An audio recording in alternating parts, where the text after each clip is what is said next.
Welcome, Biology Form 4, Chapter 5, Crash Course. Okay, now the differences and similarities with the meiosis and mitosis. This is what you have to remember. But let's kind of compare first thing first, which is meiosis 1 and meiosis 2. So, when meiosis 1 and meiosis 2, like the similarities is like they are both spindle fiber formation, cytokinetics occurs for that.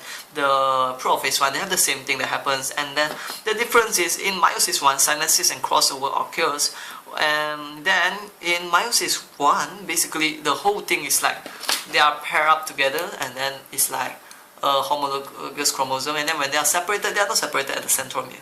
Yeah, so this is the thing with meiosis 1, they are like whole thing. So yeah, so the first differences we will say that is homologous chromosome instead of the usual chromosome in meiosis 2, and then when you separate, and homologous chromosome is the whole chromosome that's being pulled, and for the meiosis 2 is going to be the centromere dividing, so it's going to be one chromosome split into half. So you can say about the next difference is going to be the product of it. Meiosis 1 has only 2 haploid cells, while meiosis 2 creates 4 haploid cells. Now let's talk about the difference between mitosis and meiosis. Of course, you will say the same thing again, where you say that in the prophase, the synesis and the crossover occurs in the meiosis, while mitosis does not. Now in metaphase, you will just say that in metaphase 1 for meiosis, it is like they pair up and line themselves, while in metaphase, in mitosis, they kind of just line up.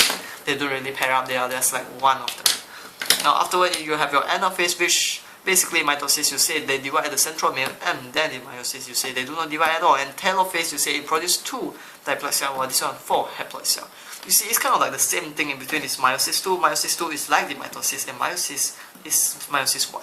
Yeah, so this is how you remember it. But whenever you forget, just refer to the four process of it and check them and know, like, acknowledge the difference one by one through all this process.